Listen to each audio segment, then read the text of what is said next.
مع مجموعة من الشباب النهارده من قصر ثقافة أم كلثوم، المكان اللي اتعلم فيه المصريين واللي هيعلموا العالم كله عبر العصر الحديث والعصر القديم، لأن أم كلثوم كانت أسطورة، واللي هنا مع شباب موجودين في عصر الأسطورة. أم كلثوم النهارده موجودين في بيتها في مكانها.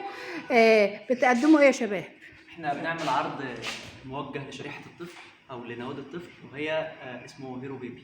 مسرحية بتتكلم يعني عبارة عن إيه؟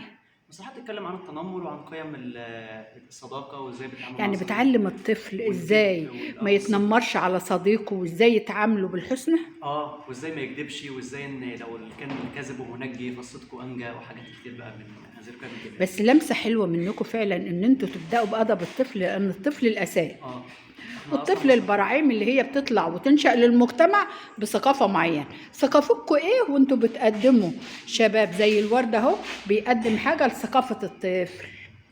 احنا الثقافه اللي احنا ماشيين عليها حاليا هي احنا ماشيين بمبدا ارني اتذكر شاركني افهم. احنا بنحاول ان احنا نشارك الناس المشكله بدل ما نوريهم المشكله زي مثلا معظم المسائل. احنا بنشارك الناس المشكله ذات نفسها، بنشارك الناس الخبر الحدث. خليهم معانا في المسرحيه. احنا شفنا التنمر، شفنا يا شباب الاولاد اللي هم في تانية اعدادي اللي قتل صاحبه وشرحه وحطه تحت السرير والكلام ده كله. انتوا هدفكم وانتوا بتعملوا المسرحيه دي انكم تبعدوا الجرائم اللي بتحصل من الاطفال وتدوا له نبذه ثقافه او جرعه او فيتامينات صحيه تنقيه من الاخطار دي؟ ولا هدفكم ايه وانتوا بتقدموا مسرحيه بتخاطبوا فيها الطفل؟ كل واحد هيقول رايه ورايه هيتعلن على العين. اسم حضرتك؟ جنى المغربي. هدفك ايه يا جنى؟ اكيد طبعا لازم نوصل لهم كده اللي هو انت عارفه ان الفنان سفير بمعنى ايه؟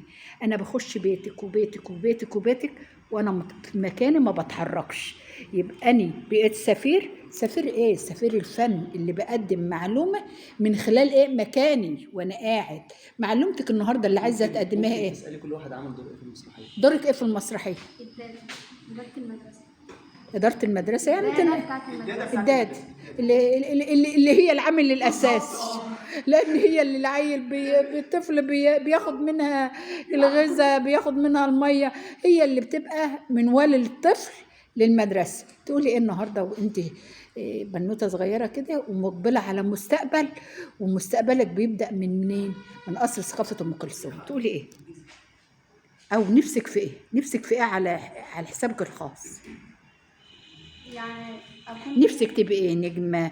احنا شفنا فاتن حمامة من المنصورة، شفنا عادل امام من المنصورة، شفنا النجوم اللي اصدروا البرعومة او العالم كله موجودين في المنصورة. تقولي ايه وانت بنت المنصورة؟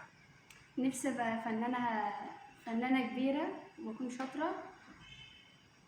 بالتوفيق يا رب. وانت تقول ايه؟ أو إيه جانب المنصورة؟ إيه أنا بلعب دور حرامي. يعني بتنشر الفساد. حرامي، وبلعب دور رئيس لجنة.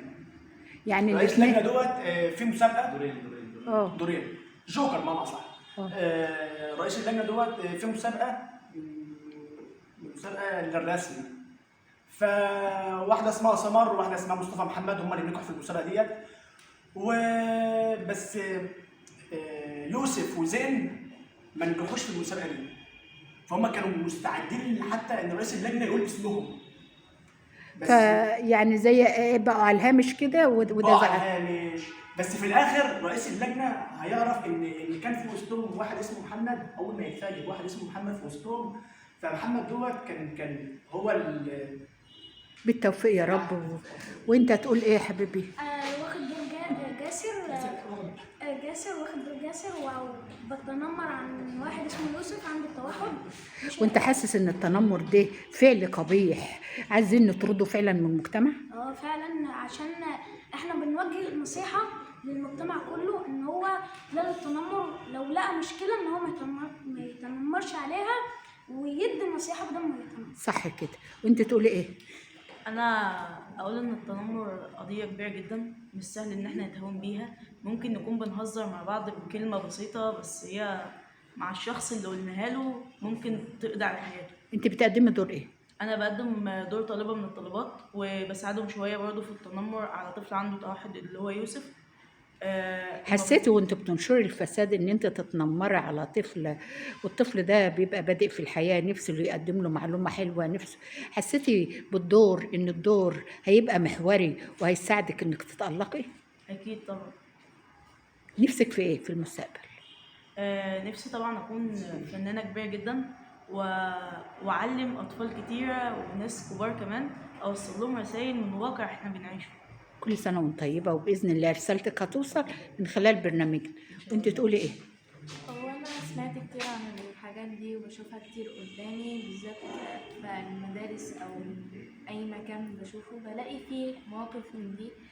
فلما انت على صفتك الشخصيه، انت طالبه في المدرسه وبتشوفي مثلا اتنين من زمايلك، واحده بتتنمر، واحده بتستقبل الموقف، يعني بتبقى حزينه بس مش قادره تتكلم، بيبقى بوجهه نظرك ايه؟ بيبقى وجهة نظري بصراحة، ببقى ساعات اللي هو إن أنا ممكن أكون تعرضت لحاجات من دي بس من وأنا صغيرة، فأعتبر حسيت بيه إن أنا ممكن أكون حد بيتنمر عليا بس أنا ممكن ما بينش حاجة زي دي، ممكن مثلا أدخلها يعني جوه ارادتك حياتي. بتتدخل في الموقف. آه.